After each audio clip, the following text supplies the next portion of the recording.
നമസ്കാരം. കേരളത്തിലെ രാഷ്ട്രീയ മാഫിയയെ പാഠം പഠിപ്പിക്കാൻ പുതുതന്ത്രവുമായി പ്രധാനമന്ത്രി നരേന്ദ്രമോദി. കേരളത്തിലെ ചില കേസുകളുടെ അന്വേഷണം എത്തിയത് ദുബായിലാണ്. സ്വർണ്ണക്കടത്ത് അന്വേഷണത്തിൽ അടക്കം നിർണായക വിവരങ്ങൾ കേന്ദ്ര ഏജൻസിക്ക് കിട്ടി. രാജ്യത്തെ പല അഴിമതിയുടെയും കൈക്കൂലി പണം കൈമാറുന്നത് ദുബായിലാണ്. പിന്നീട് ഇത് സ്വർണമായും മറ്റും കേരളത്തിലേക്ക് എത്തുന്നു. കള്ളപ്പണം വെളുപ്പിക്കാൻ ദുബായിൽ ബിസിനസ് നടത്തുന്ന രീതിയുണ്ട്. ഈ സാഹചര്യം തിരിച്ചറിഞ്ഞ് വിദേശ വിനിമയ വ്യവസ്ഥകൾ ലംഘിച്ച് ദുബായിൽ വസ്തു വാങ്ങിയവരെ പിടികൂടാൻ എൻഫോഴ്സ്മെന്റ് ഡയറക്ടറേറ്റ് പദ്ധതി ഒരുക്കിയിരിക്കുകയാണ്. കേരളത്തിലെ ഉന്നതരെയാണ് ഇതിലൂടെ പ്രധാനമായും ലക്ഷ്യമിടുന്നത്. രാഷ്ട്രീയക്കാർക്കും സിനിമാക്കാർക്കും അടക്കം ദുബായിൽ വൻ അനധികൃത നിക്ഷേപമുണ്ടെന്ന് ED കണ്ടെത്തിയിരുന്നു. സമാനമായി മറ്റ് സംസ്ഥാനങ്ങളിലെ പ്രമുഖരും ദുബായിയെ കള്ളപ്പണം വെളുപ്പിക്കാനുള്ള കേന്ദ്രമാക്കുന്നുണ്ട്. UAE സർക്കാരിന്റെ സഹായത്തോടെയാകും ദുബായിലെ ED അന്വേഷണം. പ്രധാനമന്ത്രി മോദിയുടെ നിർദ്ദേശപ്രകാരമാണ് ഈ നീക്കം.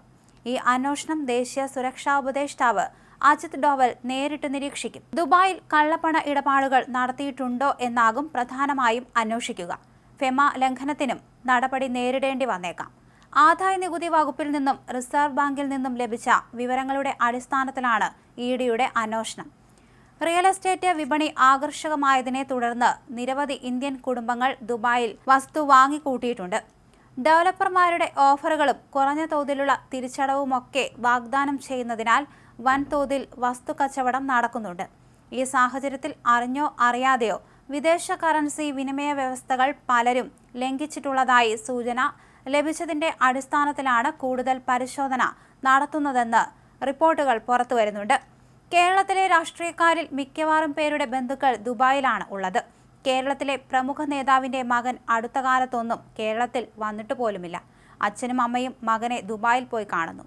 കേരളത്തിലെ പല പ്രമുഖർക്കും ബന്ധുബലം ദുബായിൽ കൂടുതലാണ്. ഇന്ത്യയിൽ കൊണ്ടുവരുന്നതിന് പകരം കയറ്റുമതി വരുമാനം ഉപയോഗിച്ച് വിദേശത്ത് സ്വത്ത് വാങ്ങുക, പ്രവാസിയായ ബന്ധുവിൽ നിന്ന് സമാനമായി സ്വീകരിച്ച പണം ഉപയോഗിച്ച് വിദേശത്ത് സ്വത്ത് വാങ്ങുക, RBIയുടെ ലിബറലൈസ്ഡ് റെമിറ്റൻസ് സ്കീം അതായത് LRS വഴി ബാങ്കിംഗ് സംവിധാനത്തിലൂടെ പണം കൈമാറുന്നതിന് പകരം ഹവാല ഇടപാടുകൾ നടത്തുക തുടങ്ങിയവയൊക്കെ ഈ വിഭാഗത്തിൽപ്പെടും. വിദേശത്ത് ആസ്തികൾ സ്വന്തമാക്കുന്നതിന് പ്രതിവർഷം $2,50,000 വരെ നിക്ഷേപിക്കാനാണ് LRS വഴി അനുവാദമുള്ളത്. എന്നാൽ ഈ പരിധി പലരും ലംഘിക്കുകയാണ്. ഇന്ത്യയിലെ നൂലാമാലകൾ ഒഴിവാക്കാൻ മിക്ക രാഷ്ട്രീയക്കാരും ബന്ധുക്കളെ വിദേശ പൗരന്മാരാക്കുന്ന രീതിയുണ്ട്. തൽക്കാലം ദുബായിൽ മാത്രമാകും ആദ്യ ED ഇടപെടൽ.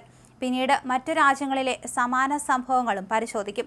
ഇന്ത്യയിലെ പല നേതാക്കളെയും കേന്ദ്ര സർക്കാരിന്റെ വരുതിയിലാക്കാനാണ് ഈ അന്വേഷണമെന്ന് സൂചനയുണ്ട്.